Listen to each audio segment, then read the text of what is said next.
Hey guys, welcome to another episode of How Creatives Think. I'm Landon Hook. I'm Chris Henderson. And we are really excited to have a photographer named David Teran, who is based in San Antonio, with us today. He has work that has spanned many, many years. He does a lot of portrait work, but we were really honored to be able to dive into his most recent project, Hasselblad Ballet, today, and kind of see what that project has the journey it's taken and what that project really means to him. And if you've ever wondered how watching the movie Ratatouille can lead to high artistic photography, keep listening.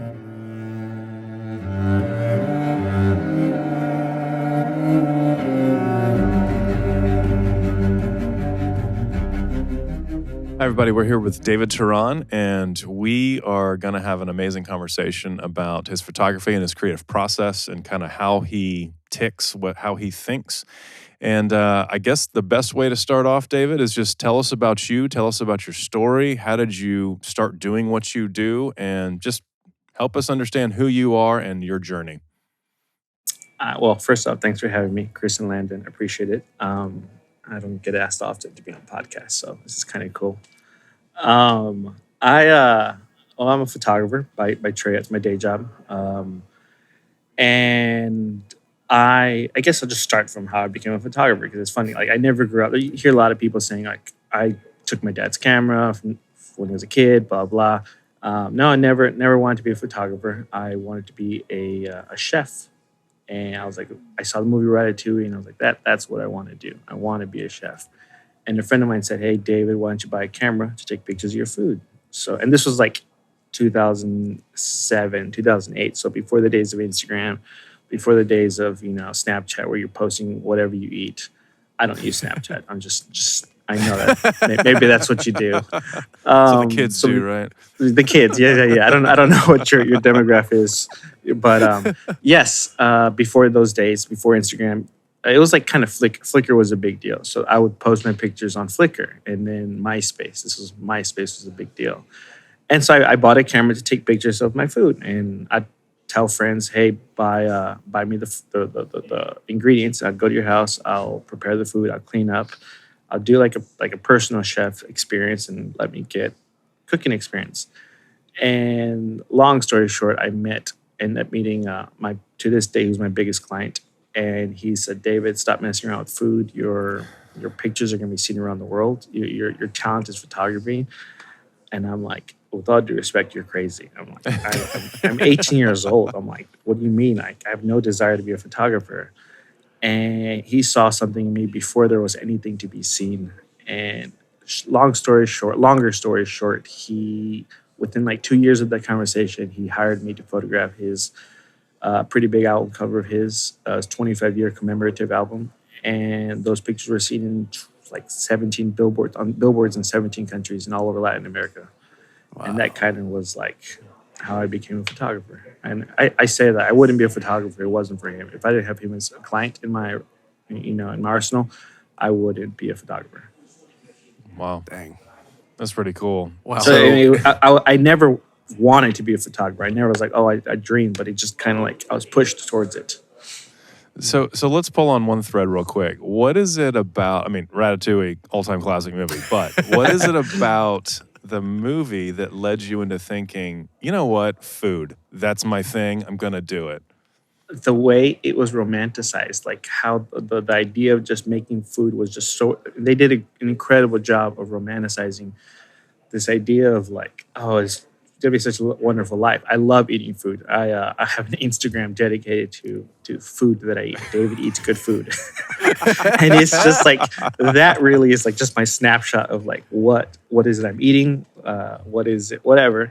That's just my snapshot. And like, that's like, now it's funny. I don't love cooking now. I'll avoid it if I can, but eating food is, I think it was the eating the food part. And then like the part of Paris where it was just like so romantic, and the music, and it was just like, it just tugged on my heartstrings. I was like, yeah, that's exactly what I want to do. So were you in the U.S. when you were following cooking, or were you out of the country? Yeah. Okay, gotcha. Here in the States, yeah. Okay, gotcha. Was it so in the movie, you say the romantic side of it had more to do with, it seemed, the experience, because it was kind of centered around the concept of, it's something that everyone comes around together, especially that European experience, that it's a thing. Eating is the thing. It's because we all come together as a family, or we all come together as friends. And so is it that you had kind of this notion of the experience of what the consuming of the food, like the food was almost incidental to a certain degree to the experience that it provides? Was it that kind of drew you, or was it no, it's just the taste?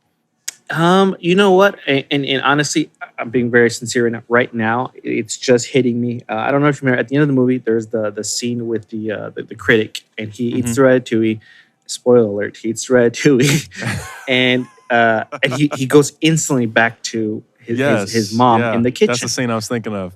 And I saw this video the other day suggesting that was the kitchen that the rat. I think was the rat Ratatouille? I don't even know. I've honestly only seen the movie twice in my life.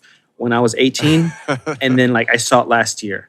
But the rat, I think this video was suggesting that this rat lived in the critic's mom's house, and that's why he had the recipe down exactly. Interesting. Okay, But I never pieced that together. What I'm getting is that like my mom passed away at the beginning, so in 2018. I'm sorry, in 2008.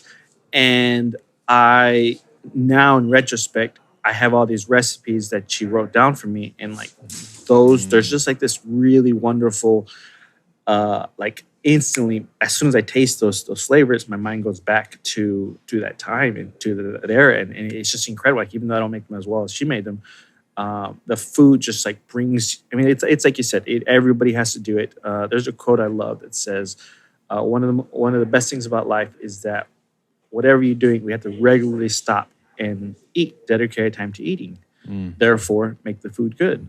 That was the guy from Chick-fil-A, the owner, and he's like, whatever we're doing, like whatever we have to stop and dedicate time to eat. So therefore, make the food good. And so, I just love good food.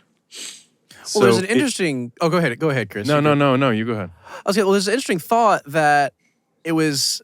The overarching theme was of memory, experiencing something that transports you back to experiences that had an impact on your life. And I'm wondering if the transition from that to photography, because photography, while it is different from being a chef and cooking and crafting food in that way, there is definitely an aspect of recording and memory and being able to look back on a moment in time. Did you feel there was a correlation there that you connected with between those two mediums? No, but now I'm thinking about it. It's funny, and it's funny because I don't consider myself an artist. Like there's people like, "Oh, Dave, you're so artistic," and I'm just like, I think I if you tell me I'm technically adept, I'll be like, okay, I can accept that. I think I know what I'm doing on the technical side. And so I think I know what I'm doing there. But when it comes to like the why, let me do this because this is so artistic. No, not necessarily. I don't do it for that reason. I don't do it for this loft. I just do it for, let me make a good reason, a technically good photograph, and that's it. Obviously, I can see like a photo that I'm like, oh, there's depth to this photo. This is just a boring photo, a snapshot. No, there's something a little different. There's something more to this photograph that brings us and draws our attention and makes us desire that photograph. So my mom passed away right when my photography career was kind of just starting. It's funny. She I joke with my dad. She let me, I was 17 at the time. She let me $3,500 to buy my first camera. And sadly, she passed away a few months later. And my dad never knew that she lent me that money. And so my dad's like, "Oh, hey, I want my $3,500." I never got to pay my mom back, but she kind of planted those seeds. That for me, that's really that's a nice thought that she sowed the seeds to start my photography. But every year I try to photograph my father now because it's just like the idea of like remembering or capturing a moment, because photographs are so important. And the thing is, people don't realize how important photographs are until it's too late. Until you're like, I wish I had a photograph. I wish I'd taken that photograph. And so you look at my phone, it's just selfies of like me with friends. It's just like always, capturing. So like, there might be that connection of that remembrance, all right, Landon, the way you say, I can definitely see a correlation there. Yeah. Yeah, to me, it seems like your creativity, at least as we've kind of discussed so far and looking through your portfolio, really does seem to be about the heart of capturing a memory. In other words, when I look at this photo, I feel like I know what the temperature is. I feel like I understand what it felt like to be there and what was inspiring about it, which is one of the most creative artistic things in the world to do. And the fact that you don't consider yourself an artist is hilarious to me, because I'm looking at these going, well, then I don't know what art is, I guess. See, the thing is, art's relative, and I'm not pushing back. I'm just saying art's relative. You see, like, and I think here's the bottom line of why I don't like to consider myself an artist, because you see these paintings like in New York City that sell for $5 million, and it's just a blob of paint. Or you see like or that one painting that sold for millions of dollars, and it was just blue, solid blue. Mm-hmm. And I'm just like, if that's what an artist is, I don't want to have anything. It's too snobby for me. I'm not, I don't want to have anything to do with that. So I think that's really why I shun away from the idea of being called an artist. Because it's like, for me, it's very, as I'm wearing this hat, because the hat makes me look cooler. The idea of being an artist, it just sounds pretentious to me. I wear this hat, because I think it makes me look really cool, which is super pretentious. Yeah.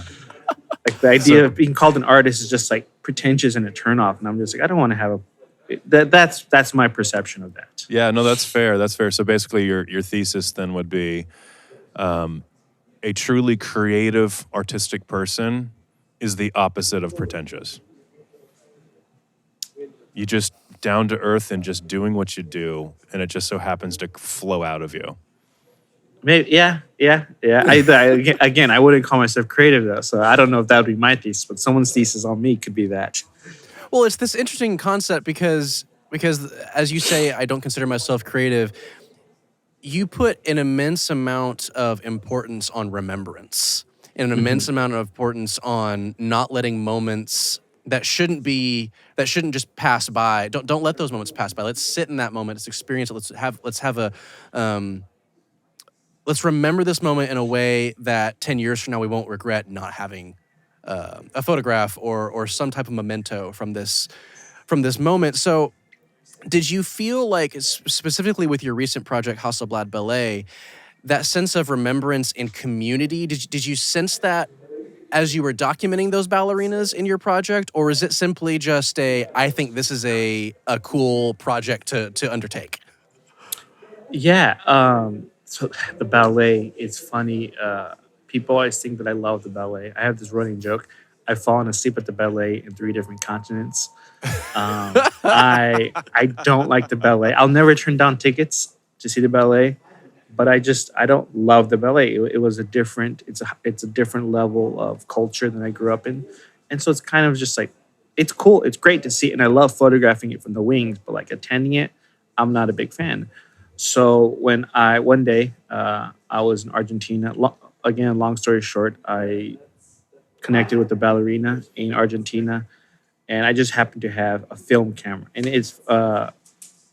And whenever I care to take a photograph, I take it on film, because since my day job is photography, I'm just constantly taking digital photographs, and there's just like the only time I kind of feel like an artist, a creative, is when I'm in the darkroom, where I'm just like, okay, it does take effort to make a solid print with your blacks and your whites, contrast and sharpen. I mean, in the darkroom, anybody can just, I call it pixel pushing. Anybody can just take a photograph. They look at the back of the screen. They're like, no, this needs to look different. It's too dark. It's too bright. And like, okay, well, let me raise the bar in Lightroom or Photoshop. Let me brighten it. But to be able to do it on film, and I realize there is a certain, in the photography industry, an idea of pretentiousness. I'm going to shoot film. Film's better. I'm totally on board with that. I'm like, yes, film is so much better than digital, but that's different. That's a different sidebar. But I had my film camera, which was my hobby camera at the time. I asked the ballerina if I could photograph her, and she said yes. And it just started as like, let me take some pictures. I travel a lot for work, so let me photograph a ballerina in every city. And it kind of turned into a long-term project. But like, I don't think the project really came into its own until about 2020, when like I came across a couple of photographers that I really love, and I'm just like, wow, I can see photography so differently. I say you see life a little bit differently after I learned about these photographers. That's really, really cool. So how did the project come about? Was this like I'm not sure I know the story. Okay, well, I'll tell the story. I'll tell it short story long. I had the hobby camera. I was in Argentina photographing for a client of mine. October. So backtrack to October 2017. A client of mine said, "Hey, David, will you photograph my album cover in Argentina?" And I was like, "Sure." So we ironed out the dates, the details for March 2018.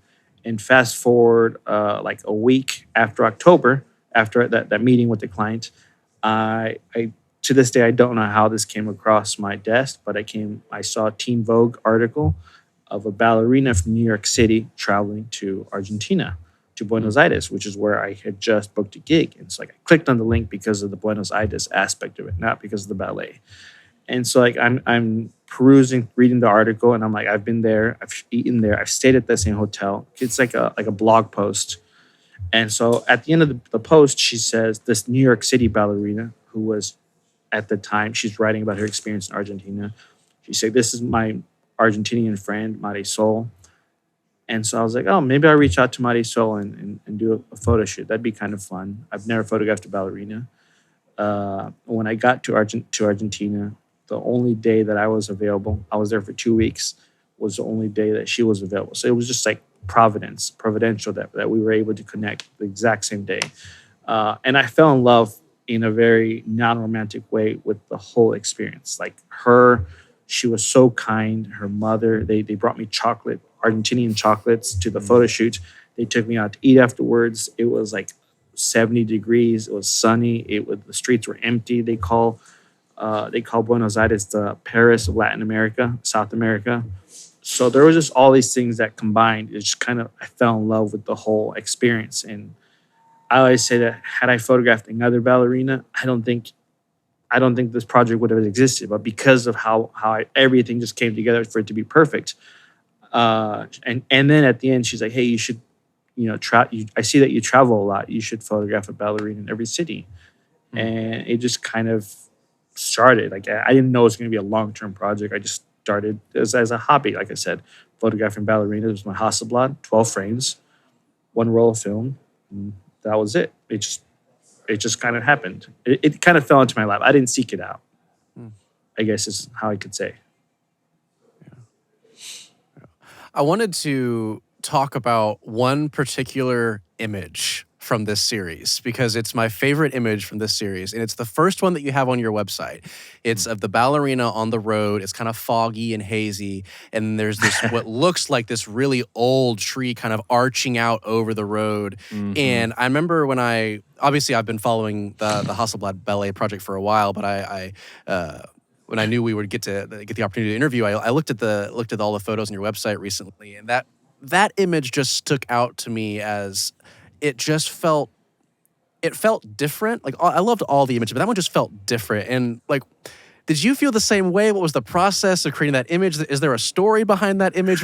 Tell me about that shot. So, it was a gorgeous shot. Thank you. It's funny. My favorite part. What I joke about is that my favorite part about this project is the food. I get to travel the world and eat different foods, right? That's the best part about it. But I mean, all joking aside, my favorite part about it is relationships, the getting to know people. I mean, life is about relationship. And so getting to know ballerina, there's a story behind every single photograph. I mean, some stories are bigger and grander than other stories, but every single story, there's a reason, there's a how that got to. And I love this story because this was, I think, 2021. My brother lives right outside of San Francisco, and this photograph was made in Point Reyes. I believe it's called Point Reyes, which is a little north of San Francisco, about 2 hours north. And I had seen online this tree, and I was like, I have to photograph at this tree. This would be super cool. So I text my brother. He's like, "Oh yeah, I know where that is. Come visit. You can borrow my car and drive up there."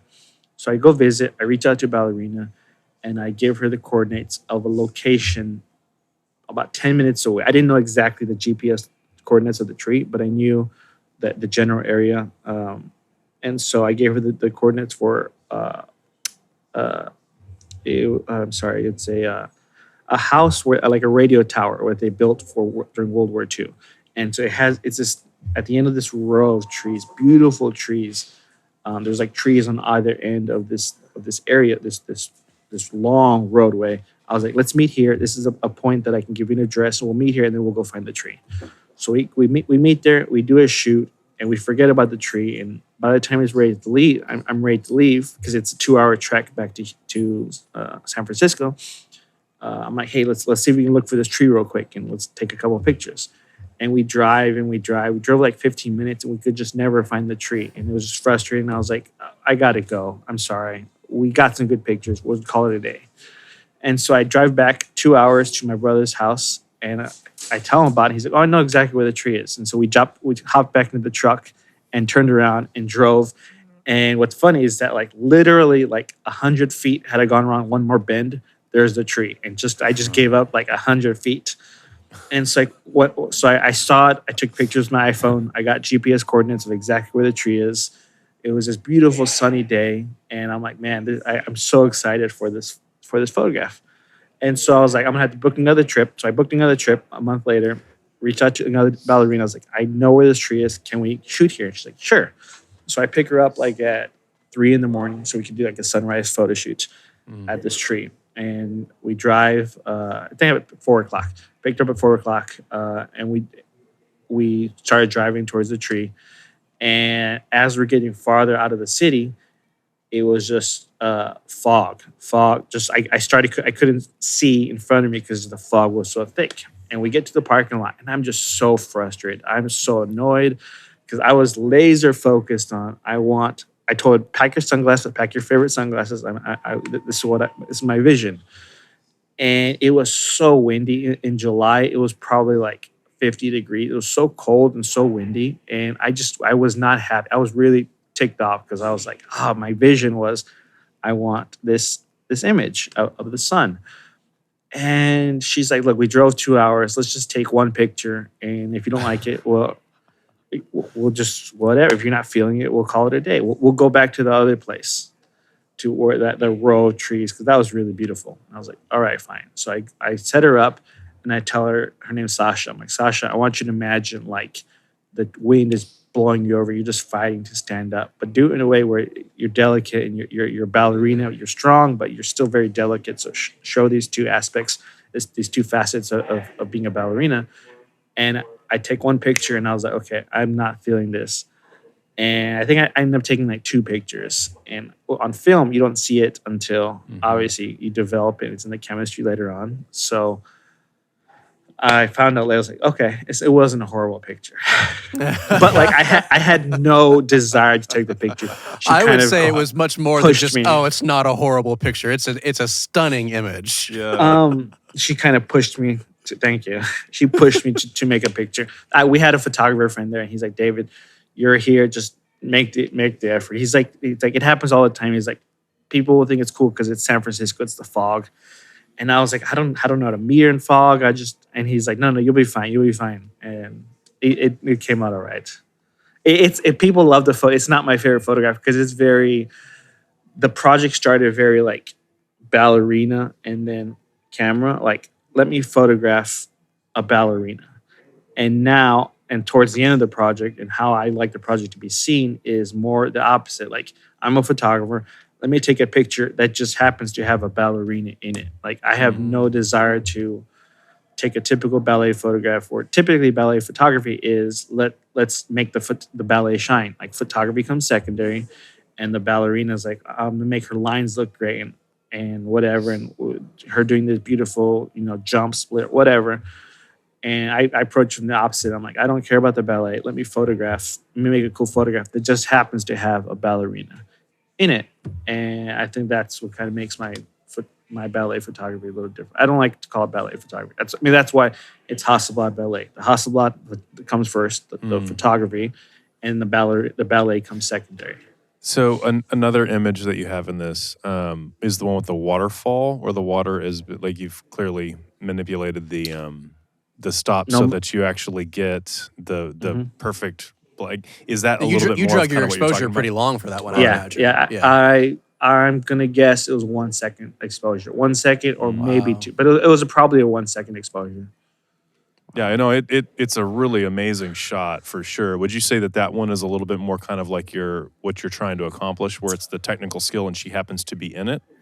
No, so like I think it's probably like one of the first or second images. There's a ballerina where you see her backside, and she has a tutu around her head, and that to me is like Oh, I see. Yeah. I want that image. I want Hasselblad Ballet to be described by that image. For me, it's quirky. It's weird. There's hard lines. There's shadow. There's highlights. The ballerina looks great. So the ballet aspect is very strong, which I have no problem with that. But that's just not my emphasis. But just the quirkiness, the humor in it, where like why is her sunglasses behind her? I look at that contact sheet and like that image I remember we just kind of stumbled upon it. I was like, hey, I see this line, let's make a frame here. And because I'm shooting a square, it's perfect. And so I was able to frame it real nice. But I told her, I want your leg to kind of follow the line of the shadow. So we worked that out. And then and then I was like, how can we make the tutu? Let's do something funky. She puts a tutu on. Okay, we got sunglasses. Let's add the sunglasses. But I remember looking at the 12 frames in total, and like the 5. This is frame number 6, and frames 1 through 5 look nothing like this image, and then frames 7 through 12 look nothing like. It was just like a one-off during this photo shoot, and I love that image. I mean, for me, my favorite adjective for the project would be quirky. The quirky, different for me. Sometimes quirky is like you don't use quirky, in a nice way, but I love the word quirky when describing this project. It's almost like the image that you're looking for asks more or causes people to ask more questions than it answers. Yeah. Like in other words, the experience is one of and you're noticing, like even on this particular image, as I'm looking at it right now, I'm looking at lines. They're very strong lines, but even the shadow line doesn't match the other lines. But she matches the shadow line, doesn't match the other. Like it's so many questions all wrapped into one in this artistic expression. It's really fascinating. Thank you. Yeah, that's my favorite image probably that I've made. That's probably my favorite image I've ever made in my life. Yeah, for sure. So what is it about, as you described, quirky? I understand what you mean. What is it about this tension, quirkiness, this asking questions, forcing the viewer to really just kind of analyze a bit more? What is it that draws you to wanting to express yourself in that way? I think I see I'm gonna upset a lot of people. I see a lot of ballet photographers, and I just hate it. It's just so like boring. And so like I had no desire, like even though like the project kind of started the way, I was like, okay, if this project is going to become anything, I gotta do something different. And it just every ballet photography is that. It's just very, classical, very let's just make the ballerina look. And so I have no ballet experience. I joked at the beginning that I fall asleep at the ballet. So like I'm not coming from a point of view of a ballerina. I'm strictly coming from a photographer point of view. And so I love the idea, like I'm constantly telling dad jokes. Like when does a dad joke become a dad joke? I don't know. When it becomes a parent. Oh my gosh. So like that's my nature. And like kind of how I introduce myself. Like I'm David with 2 D's. That's just my nature. I'm like ribbing people. I try to be a little bit humorous. And so that's just my nature. So this idea of just being a little different, like the David with 2 D's. Every time I get my coffee, like I remember I went to a coffee shop and like 6 months later, I went back and the ladies remembered me. She's like, "You're David with 2 D's." I'm like, "Yeah, how do you remember? I don't even know who you are." She's like, that stuck with me. And so the idea of like just something a little quirky, out of the ordinary, that I love that. Doing something that's just not expected. I think that's kind of what makes photography fun. Yeah, break everybody out of the monotony of life. Yeah, like I just released a book a few months ago on this project, and hopefully, like when people flip through the pages, the idea is that like there's surprised. Like they're not expecting that. Oh, I've never seen ballet in that light. Well, it's this interesting idea of the more I hear you talk about yourself as well as your work, it seems like the two are so connected in that you yourself, apart from photography, love the quirky, love the dad jokes, love to be different, love to be remembered for something you said that made an impact or made someone laugh. And not that you're trying to make people laugh with your photography by any means, but it's the same idea of I want this image to be different, to not be what was expected, to be a little quirky, to really just find a place in someone's memory and find a home there. And it kind of comes full circle in this quest for remembrance, in this quest for memory, which I feel like even though the Hasselblad Ballet isn't the same as like I'm going to take a picture of my father on his birthday because I want to remember this moment, there's still a lot of that. These moments require attention and require us to take notice and remember them. Do you feel there's a correlation between even just taking pictures of your father and the Hasselblad Ballet project itself? You know, it's funny. I'm constantly thinking about like, what are people going to say about me when I'm dead, when I'm gone? Like, what are your friends going to say? Like, how are they going to remember you? And so I think there might be some connection between like I want to be remembered and what legacy am I going to leave behind. And in one aspect, the photography is a part of who I am. But like on a bigger aspect, how are people going to remember me? Like what impact did I make on their lives? So yeah, I think this after this therapy session, I'm gonna go and like figure out like, okay, remembrance. How can I recreate my entire biography? How can I recreate who I was a photographer around remembrance and memory? Yeah. Well, and I'll also say this, just going back a little bit, you call yourself, or you say that you're not a creative person. I don't know many non-creative people who would rebook a trip to California to take a picture that they had in their mind and could see a picture of. That is, like, non-creative people or uncreative people do not do that sort of thing. Yeah. Well, it helps that my brother lives there. But yes, San Francisco has a great ballet. I don't think if they didn't have a great ballet company, I don't think I would have done it. Yeah.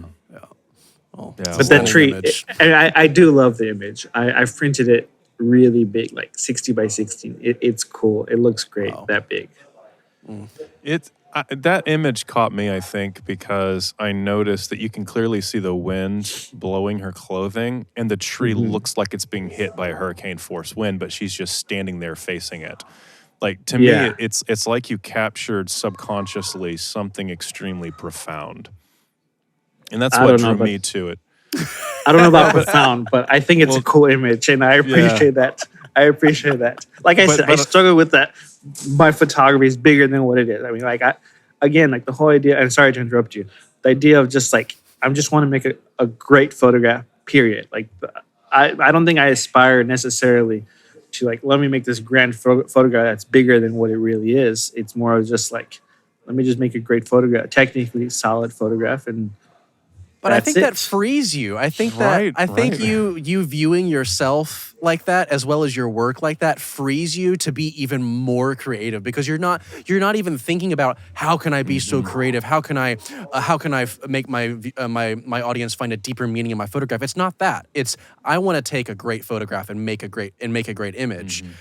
But I really think that frees you to be even more creative, because you're just not worried about all of the stuff that you shouldn't be worried about when you're in a moment, you know? One of my favorite bands of all time has a song that was one of their biggest hits, and it's hilarious because lyrically it's extraordinarily profound. Like, people have just, it's a masterclass in how to write lyrics.